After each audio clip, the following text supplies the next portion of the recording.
Hello hello hello hello hello. स्वागत है बच्चों आपका आपके अपने चैनल स्टडी चक्र में। तो थंबनेल लेकर आप तो समझ ही गए रहोगे, फाइनली आपका स्टडी चक्र पर 2026 के लिए कोर्स लॉन्च हो रहा है, क्रैश कोर्स लॉन्च हो रहा है एमएचटी सीटी के लिए। मेरा कुछ खास प्लान इसका नहीं था, लेकिन इतने सारे बच्चों का मैसेज आया, इतने सारे बच्चों का मुझे फोन आया था, कमेंट्स आए थे वीडियोस पे, लगभग हर वीडियो पे कि सर सीटी के लिए कुछ करिए, सीटी के लिए कुछ करिए, बहुत डर लग रहा है। तो अभी तो फिलहाल मैं जानता हूं कि आप बोर्ड्स के लिए बिजी रहोगे, पर क्योंकि बच्चों का इतना डर देखा मैंने और उनको यकीन नहीं था, मैंने उनको बोला भी कि भाई बोर्ड्स के बाद मैं ले आऊंगा, लेकिन अब डर भगाने के लिए मैं अभी ही इसको लॉन्च कर दे रहा हूं आपके ऑन गोइंग बोर्ड्स के टाइम ही, ताकि आपको ये आश्वासन मिले, आपको ये श्योरिटी हो कि भाई स्टडी चक्र पे भी ये कोर्स आ रहा है सीईटी के लिए 2026 के लिए। तो बच्चों 2026 के लिए सीईटी का जो कोर्स है और जो बैच लॉन्च हो रहा है, उस बैच का नाम आपके सामने यहां पे दिख रहा है, शौर्य बैच। यस, शौर्य बैच के साथ हम अपने सीईटी की तैयारी करेंगे 2026 के लिए। ऑब्वियस बात है क्रैश कोर्स है, क्योंकि काफी कम टाइम बचा हुआ है। ये क्रैश कोर्स दोनों बच्चों के लिए काफी बेनिफिशियल साबित होगा।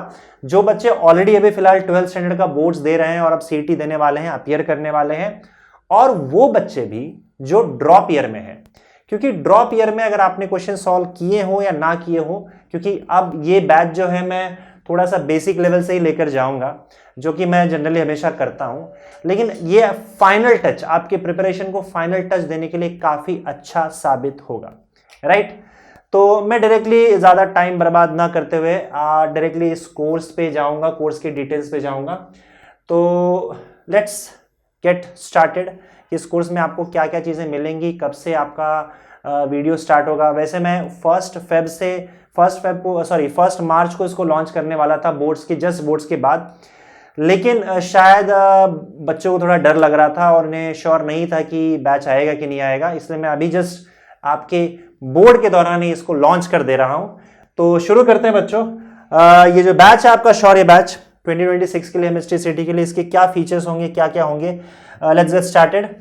फटाफट मैं आपको बता देता हूं, इसको एंड करता हूं क्योंकि हमारे पास अभी ज्यादा टाइम है नहीं, आप बोर्ड्स की तैयारी कर रहे हो। देखो, all chapters of class 11-12 for MHT सीटी विल बी कवर्ड। ये तो क्लियर है कि सारे 11-12 के सारे चैप्टर्स आपके कवर होंगे। लेक्चर्स रिकॉर्डेड होंगे, ध्यान रखना। बहुत सारे बच्चों को लाइव चाहिए रहता है, लेकिन भाई देखो लाइव में बहुत खच्चर पचड़ होता है और उसमें बहुत टाइम वेस्ट होता है और अपने पास है नहीं। अगर साल भर का टाइम हो तो हम आराम से कर सकते हैं, लेकिन सिर्फ अच्छा लगने से काम नहीं चलेगा। मैं चाहता हूं कि आप इस बैच के लिए सीरियस रहो, तो ही इस बैच में पढ़ो तो सही रहेगा, नहीं तो फिर टाइम पास करना है तो फिर तो हम दिन भर लेक्चर लेते रहे और टाइम पास करते रहे तो कोई प्रॉब्लम है ही नहीं।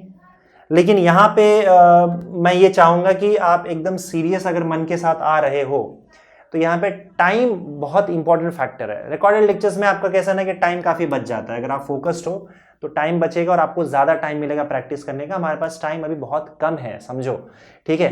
जो 2-2 साल से प्रैक्टिस कर रहे हैं, 2-2 साल से पढ़ाई कर रहे हैं, वो ठीक है, लेकिन अभी फिलहाल अगर आप क्रैश कोर्स की बात करते हो तो एक एक सेकंड बहुत इंपॉर्टेंट होता है। लेक्चर सारे रिकॉर्डेड होंगे, मैं पहले बता दे रहा हूँ। हाँ, अगर पॉसिबल हुआ, श्योर नहीं उसके लिए, कि मैं ट्राई बिल्कुल करूंगा कि हफ्ते में एक बार या 10 दिन में एक बार हम किसी एक पर्टिकुलर टाइम पे डाउट सेशन रख सकते हैं लाइव का, या मैं आपसे पूछ सकता हूं कि भाई आपको क्या प्रॉब्लम है, उस हिसाब से हम डील कर लेंगे। लेक्चर्स विल बी रिकॉर्डेड और वो मेरे हिसाब से बेटर होगा। अभी theory required for CET and MCQs will be done. ये ऑब्वियसली बात है, थियरी जो है वो हम रिवाइज कर लेंगे, जो सीईटी के क्वेश्चंस को सॉल्व करने के लिए इंपॉर्टेंट है। और उसके अलावा जो आपके बोर्ड्स के थियरी के अलावा कुछ छोटी मोटी चीजें होती है जो सीईटी के लिए इंपॉर्टेंट होता है, वो हम लोग देख लेंगे। और उसके बाद फिर एमसीक्यूज तो सॉल्व करना ही है। From each chapter there will be 50 to 100 MCQs. देखो ये नंबर में श्योर नहीं हो सकता, क्योंकि वो नीड की बात है। कोई चैप्टर बहुत छोटा है और कोई चैप्टर बहुत बड़ा है, तो मैं सब में सेम एमसीक्यूज का नंबर सॉल्व नहीं कर सकता ना। तो चैप्टर छोटा है और जैसे भाई 11th का चैप्टर है तो उसका वेटेज भी कम होता है।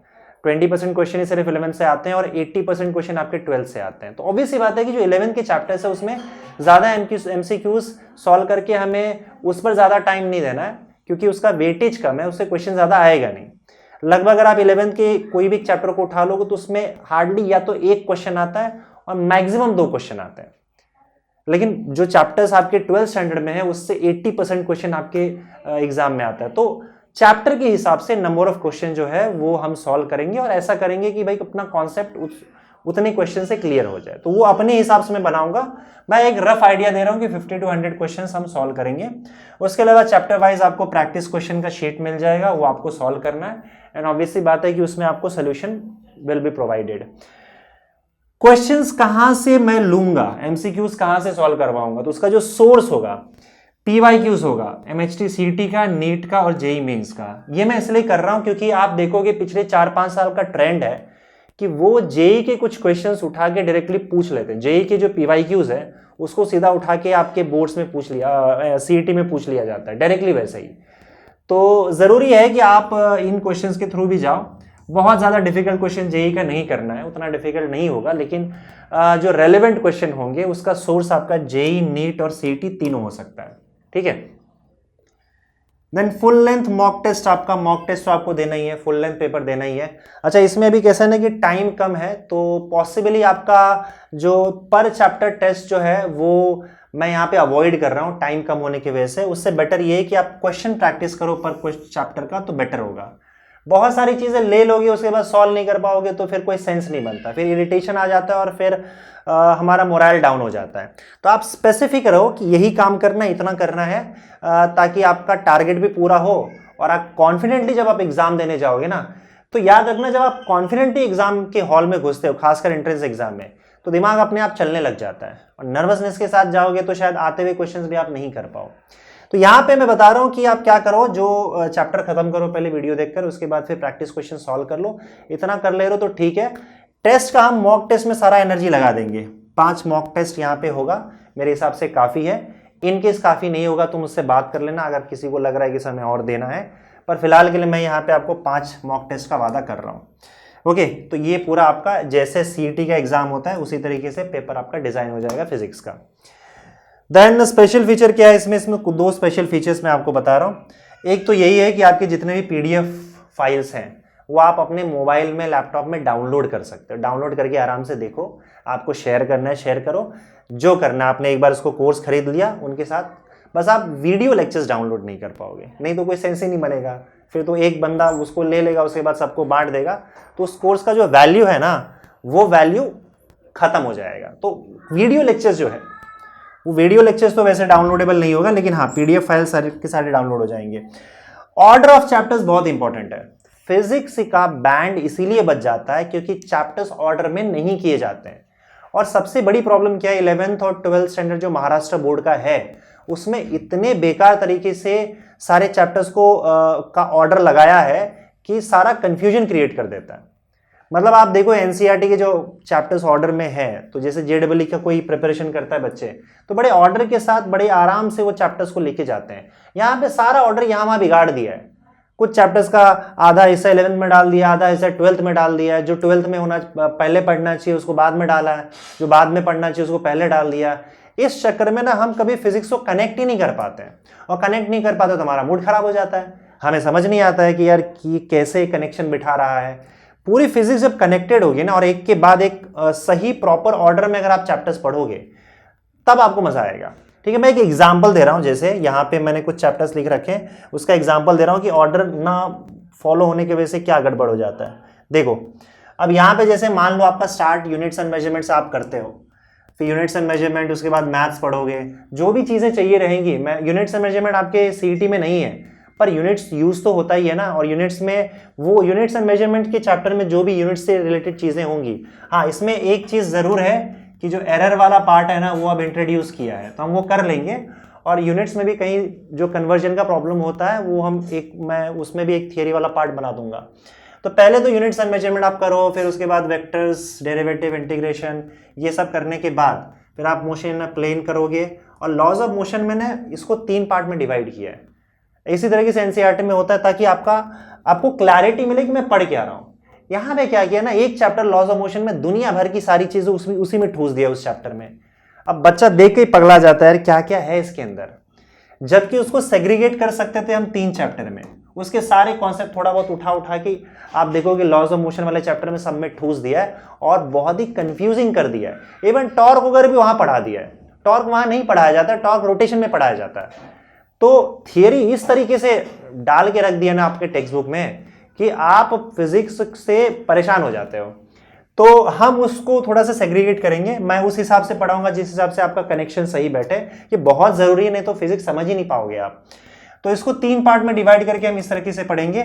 अब देखिए, centre of mass, work energy, ये सब पढ़ने के बाद आपकी पढ़ाई होनी चाहिए सर्कुलर मोशन की।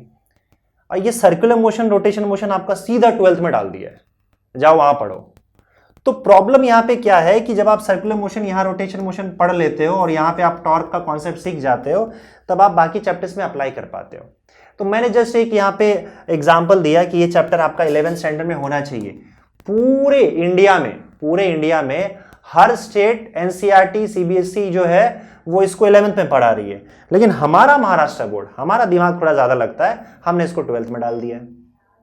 तो इसका कॉन्सेप्ट जो जरूरी था यहां पे पढ़ना, वो आप 12th में जाके पढ़ रहे हो। 12th में जाते जाते 11th की बेसिक चीजें जब ये सब भूल जाते हो तो आप कनेक्ट ही नहीं कर पाते हो, भूल जाते हो। यहां आपने स्यूडो फोर्सेस वगैरह पढ़ा था, यहां पे उसकी रिक्वायरमेंट होती है, आप भूल जाते हो, फिर आप को ये भी समझ में नहीं आता है। तो इस तरीके से जो ऑर्डर रहेगा, वो ऑर्डर इतना बेस्ट होगा मेरे हिसाब से कि आप कनेक्ट कर पाओगे और ये काफी एफिशिएंट होगा। आपका जो प्रिपरेशन होगा, इस हिसाब से क्वेश्चन सॉल्विंग वो काफी एफिशिएंट होगा। समझ गए? तो ये सारे आपके डिटेल्स हैं जो मैंने आपको बताया, ये स्पेशल चीजें होंगी। शेड्यूल देख लेते हैं एक बार, ज्यादा टाइम और नहीं लूंगा, बस 1-2 मिनट और शेड्यूल देख लेते हैं। वीडियो लेक्चर्स जो है 1 मार्च से अवेलेबल होगा, 1 मार्च से, और ये 15 फेब से 1 मार्च में लिख देता हूँ, 15 फेब से 1 मार्च के बीच में वीडियोस आना चालू हो जाएगा। इन केस अगर कुछ गड़बड़ होता है तो मैंने डेडलाइन 1 मार्च का दे दिया, लेकिन मैं पूरा ट्राई कर रहा हूं कि 15 मार्च से आ जाए। वैसे भी आप 1 अप्रैल से बिजी रहोगे, सॉरी 1 मार्च तक आप बिजी रहोगे। वैसे भी 1 मार्च से आप फ्री हो रहे हो बोर्ड से। हाँ, लेकिन जो ड्रॉप ईयर वाले बच्चे हैं वो अभी वैसे भी फ्री हैं, तो मैं कोशिश जरूर करूंगा कि अगर वो बैच लेते हैं तो 15 फेब के बाद में वीडियो डालना चालू कर दूं। लेकिन मैंने डेडलाइन दे के रखा है, अगर कुछ गड़बड़ होता है तो 1 मार्च से। हमारा सिलेबस कंप्लीट हो जाएगा 31 मार्च तक। ठीक है, ये पूरा ट्राई करूंगा डेडलाइन का। हो सकता है 4-5 दिन, मैं पहले बता दे रहा हूँ, 4-5 दिन यहाँ वहाँ हो, लेकिन मैं पूरा ट्राई करूंगा कि 31 मार्च तक सारी वीडियोस आ जाए। आप उसको कंप्लीट करो देखकर, और फुल लेंथ मॉक टेस्ट जो होगा वो आपका 2 अप्रैल से आना एक एक करके चालू हो जाएगा, जब तक आपका एग्जाम नहीं होता। 11 अप्रैल से आपका एग्जाम चालू हो रहा है, जो मेरे हिसाब से शायद जेई बैच है, तो उससे पहले सारे मॉक टेस्ट आपके आके आपको दे देना है। ये हमारा पूरा शेड्यूल होगा, इस तरीके से हम जाएंगे। और जो कुछ भी थोड़ा बहुत प्लानिंग रहेगा, हम जब बैच में मिलेंगे, कोर्स में मिलेंगे, तो डेफिनेटली डिस्कस कर लेंगे। फाइनली बच्चों, इसका प्राइस देख लेते हैं। जो भी है बच्चों से मैंने डिस्कस किया हुआ था, मेरे हिसाब से ये फाइनल प्राइस में मैं आया हूँ। अभी फिलहाल मैं ये जो प्राइस है वो 1551 मैंने रखा है, 1551 मैंने रखा हुआ है। लेकिन इसमें डिस्काउंट है। अगर आप 15 फरवरी तक ये बैच लेते हो, 15 फेब 2026 तक ये बैच लेते हो, महाराष्ट्र महाशिवरात्रि के टाइम तक, उस दिन के पहले अगर आपने ले लिया, 15 फेब के दिन भी या उससे पहले अगर आपने लिया, तो ऑब्वियसली बात है कि ये there will be lot of discount, और आपका जो प्राइस होगा वो 999 हो जाएगा। अच्छा, ये जो प्राइस यहाँ पे लिखा हुआ, मैंने सारा कैलकुलेशन किया। जो भी आपका प्लेटफॉर्म होता है, ऐप होता है, ऐप का कुछ चार्जेस लगता है, इंटरनेट हैंडलिंग चार्जेस लगता है, वो सारी चीजें कैलकुलेट करके इस हिसाब से प्राइस सेट हुआ है कि ये आपका फाइनल प्राइस होगा। मतलब आपको इससे कम प्राइस दिखाएगा वहां पे जब आप ऐप पे जाओगे। जैसे मान लो मेरे हिसाब से शायद 972 या 962 कुछ दिखाएगा, फिर उसमें कुछ चीजें और ऐड होंगी, इंटरनेट हैंडलिंग चार्जेस ऐड होंगे, प्लेटफॉर्म फीस ऐड होगा। फाइनल प्राइस जो आपके सामने बन के आएगा, जो आपको फाइनली पे करना है, वो वाली प्राइस है, इसमें सब कुछ इंक्लूडेड है। तो बच्चों ने बोला था कि सर 1000 के नीचे रखना या 1000 तक ही रखना, उससे ज्यादा मत रखना, 1000 पार होने मत देना। तो देखो 1 रुपए जो है वो कम है आपके 1000 से, मैंने उसको पार नहीं होने दिया है। हाँ, ये है कि मैंने ये वाला प्राइस इस तरह से इसलिए रखा है क्योंकि मैं चाहता हूं कि बच्चे सीरियस हो, और अगर वो सीरियसली देख रहे हैं, सीरियसली वो चाहते हैं कि इस बैच को लॉन्च करें, क्योंकि आपका रिक्वेस्ट आया था इतना सारा, तो मैं इसलिए चाहता हूं कि भाई ये डिफरेंस इतना है कि आप जल्दी से जल्दी इसको ले लो, ताकि मुझे भी यहाँ पे कंफर्म हो जाए कि बच्चे इस चीज के लिए सीरियस है। और जो सीरियस नहीं है, आराम से सोच रहे हैं, तो फिर उनको थोड़ा सा पेमेंट ज्यादा करना पड़ेगा। तो इसीलिए अगर आपके दोस्तों को नहीं पता होगा, तो प्लीज आप इस वीडियो को फैला देना, उन तक बात पहुंचा देना। कि आप जल्दी से जल्दी ले लो, नहीं तो लेट हो जाएगा तो पेमेंट ज़्यादा करना पड़ेगा। सो ये डिस्काउंटेड प्राइस है, 15 फरवरी 2026 के पहले आपको 999 में ये पूरा कोर्स मिल जाएगा। याद रहे अभी उसके अंदर आपको वीडियो लेक्चर्स नहीं मिलेंगे अगर आप बैच परचेस करते हो, लेकिन आपको बैच परचेस करके रखना है। ये पूरा का पूरा आपका परचेसिंग जो होगा वो एक भरोसे पे होगा कि सागर सर पे हमें भरोसा है। अगर मैं मरा नहीं इस डेट से पहले, मतलब या क्या बोलते हैं कुछ अनहोनी नहीं हुई, तो डेफिनेटली मैं अपना जो भी वादा रहेगा वो पूरा करूंगा। और अगर ऐसा कुछ हो गया तो फिर उसमें मैं कुछ नहीं कर सकता, राइट। तो देखते हैं, भगवान से दुआ यही करूंगा कि यार बैच अच्छे से कंप्लीट हो, उससे पहले ऐसा कुछ गड़बड़ ना हो। सॉरी, ऐसी बात नहीं करनी चाहिए। तो 999 ये पूरा भरोसा आपको करना पड़ेगा कि सर मैं पेमेंट कर रहा हूं, तो उसके बाद जो भी है 15 से लेकर 15 फेब के बाद या 1 मार्च तक से आपके सारे वीडियोस आना चालू हो जाएंगे। तब तक आप वैसे भी बोर्ड में बिजी रहोगे। तो बस ये सीरियसनेस आपका देखने के लिए मैं यहाँ पे डेट थोड़ा जल्दी में रख रहा हूँ कि 15 फेब तक आपको पेमेंट करना है और आपको ये डिस्काउंटेड प्राइस में मिलेगा। उसके बाद भी आप कोर्स खरीद सकते हो जब चाहिए। 31 मई तक ये वैलिड रहेगा, कोर्स आपका रहेगा, लेकिन बाद में आप लोगे तो आपको थोड़ा पैसा ज़्यादा लग जाएगा।